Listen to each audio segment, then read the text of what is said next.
Fala, filhotes, vocês estão vivos? No vídeo de agora nós vamos falar um pouquinho sobre os pecados secretos da economia, sobre o Deirdre McCloskey, com esta obra aqui, ó. A economia deve ser vista como ciência exata ou como ciência social? Neste misto de ensaio e manifesto, o economista Deirdre McCloskey provoca com grande senso de humor e erudição tanto os economistas e suas aspirações científicas, quanto os estudiosos das ciências humanas avessos à matemática. Bora lá. Neste manifesto para uma plateia interdisciplinar, a economista e historiadora Deirdre McCloskey coloca em xeque o modo como a economia vem produzindo dados e gerando conhecimento nas últimas décadas. Com seu tom provocador, perpassado por ironias e alfinetadas, McCloskey parte do princípio de que as pesquisas econômicas recentes foram incapazes de produzir uma investigação inteligente, porque esquecem de olhar ou esquecem de pensar o mundo. Na confusão entre teoremas qualitativos e significância estatística, em meio a um binarismo superficial, o que a economia teria perdido é justamente o vínculo com a realidade, isto é, o fato de que o mundo dos números, dos conceitos, das fórmulas e dos planos econômicos, da taxa de juros, da inflação, do Bolsa Família ou da reforma da Previdência impacta a vida de cada um de nós. Essa discussão sobre os limites da ciência econômica, no entanto, não se dirige apenas a especialistas ou a esclarecidos. A linguagem de McCloskey é clara e os exemplos são tomados do cotidiano, de modo que o leitor, qualquer que seja seu universo, poderá se divertir, se irritar e certamente refletir com as colocações dessa grande intelectual que se define como uma mulher do meio-oeste que já foi um homem. Pós-moderna, amante da literatura e da estatística, defensora do livre mercado, uma progressista episcopal de Boston. Defender um progressista, isso aqui no Brasil não costuma ter muito, né? Quem defende o livre mercado e o progressismo. Realmente os progressistas são mais estatistas aqui. Com notas do economista Luciano Sobral, que situam o leitor na constelação de economistas e suas leituras, o livro condensa alguns argumentos fundamentais para compreender os limites de um modelo de pensamento que vem sendo difundido há mais de meio século. Notadamente pela Escola de Chicago, cujos professores e ex-alunos já somam mais de 29 prêmios Nobel de Economia. Sem negar a importância da ciência econômica clássica ou do pensamento liberal dos economistas britânicos, como Adam Smith e Deirdre McCloskey tenta levar a discussão a um outro patamar, para além de posições políticas enrijecidas, estatistas ou mercadológicas, liberais ou keynesianistas. Afinal, como ela diz, há muito trabalho a ser refeito. Tradução de Sérgio Flaxman. Cara, essa coleção aqui é fenomenal para a gente entender o momento atual. Viu?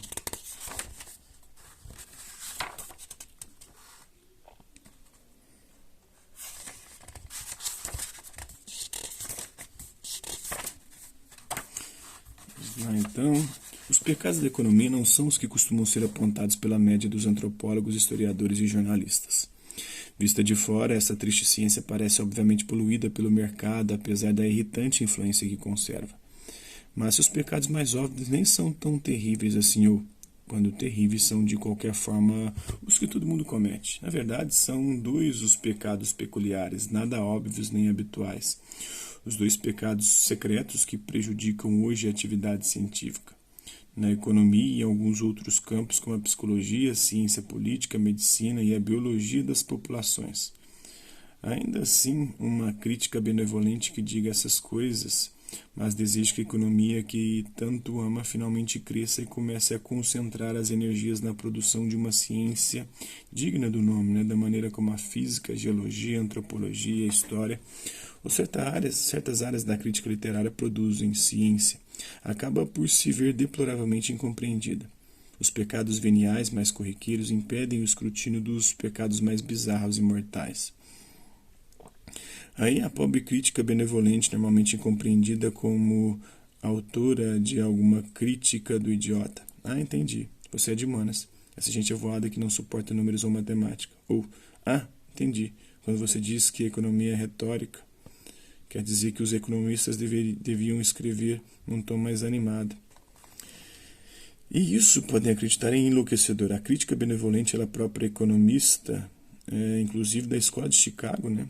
A chamada Escola de Chicago representa a vertente mais pró-mercado, mais próxima da escola austríaca, né? Do debate acadêmico americano, defendendo a superioridade de resultados de alocação de recursos definidos por livres mercados, com mínima interferência do governo.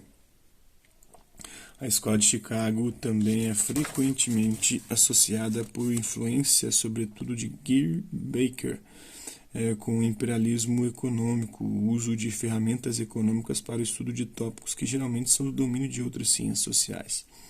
Seus principais intelectuais eram professores do Departamento de Economia da Universidade de Chicago, como Milton Friedman, Robert Lucas, Richard Posner, entre outros ganhadores do Prêmio Nobel de Economia.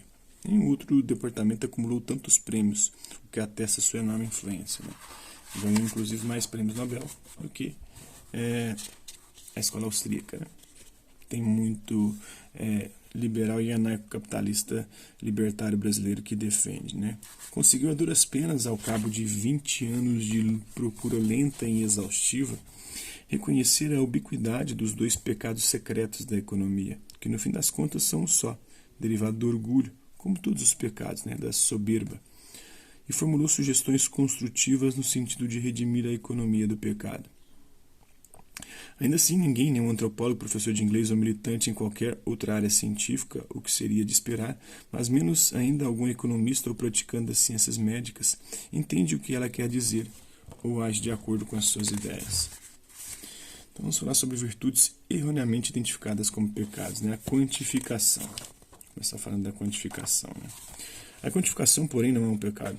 Desde o berço, a ciência social vem acompanhada pelos números. E toda ciência digna desse nome deve ser acompanhada por números, por quantificação, mensuração, por fórmulas que tentam explicar os fenômenos, né, econômicos ou qualquer outro tipo de fenômeno, seja histórico, social, né? Se bem que na área de ciências humanas isso é prescindível, né? Mas aí dá para usar também na história, em arqueologia, modelos matemáticos. Em sociologia, antropologia, ciência política, os aritméticos, mas não podemos nos resumir a isso, né? Os aritméticos políticos ingleses William Penn e Gregor King e os demais do final do século XVII, pronunciados no início do mesmo século como em tantas outras coisas que consideramos inglesas por alguns holandeses, queriam, acima de tudo, saber quanto, que total, qual parte. Era uma obsessão totalmente inédita, que se pode chamar de burguesa. Quanto custaria drenar os charcos de Somerset? Qual parte do que a Inglaterra oferia com o comércio exterior dependia da existência das suas colônias? Que total disso e qual parte daquilo? 100 anos mais tarde, o bem-aventurado Adam Smith ainda se perguntava quanto os salários pagos em Edimburgo eram diferentes dos de Londres e demais, né? E quanto as colônias adquiridas na época, graças às guerras incessantes contra a França ao longo do século XVIII, valiam para a coroa? Não muito. É surpreendente notar que, ao final do século XVIII, os diagramas estatísticos já tinham sido inventados. O que não surpreende é que não tenham sido inventados antes. Mais um sinal de que o pensamento quantitativo era uma novidade, pelo menos no Ocidente. Havia séculos que os chineses já haviam reunido estatísticas sobre população e preços. Os estados europeus da Suécia e Anápolis começaram, no século XVIII, a coletar estatísticas que pudessem lhes render preocupações. Preços, população, balanços comerciais, circulação do ouro. A palavra estatística, derivada de Estado, foi cunhada por alemães e italianos entusiastas da ação estatal, ou seja, do intervencionismo, que vem ali do hobbesianismo, do mercantilismo, né? A ação estatal no início do século XVIII, apontando para uma história do uso dos números pelos estados. Surge então a era da estatística e tudo, das detenções pelo uso de drogas e das mortes devido ao fumo, ao valor da vida e a classificação de crédito da vizinha ao lado passou a ser objeto de expressão numérica. Então esse é um trecho dessa aula, espero que vocês tenham gostado do vídeo. Quem curtiu dá um like, quem não curtiu dá um dislike, quem se interessar pelo conteúdo do canal é só se inscrever, ativar o sininho e guardar os próximos vídeos e as próximas notificações. Deixe também seus comentários dizendo o que você tem achado dos vídeos, sugestões de temas e assuntos para serem abordados em vídeos posteriores e colabore com o nosso canal. Compartilhe os nossos vídeos e ajude-os a chegar a maior número de pessoas possíveis. Gostaria aqui de agradecer aos 1.100 inscritos no nosso canal, agradecer também aqueles que garoto por conta de um conteúdo ou outro passam por aqui, deixando a sua visualização, seu like, seu dislike, seus comentários, que eles compartilhem os nossos vídeos, compartilhem o nosso canal, seja aqui nessa plataforma no YouTube e outras redes sociais. No mais, é isso aí. Hasta la vista, babies, e até a próxima.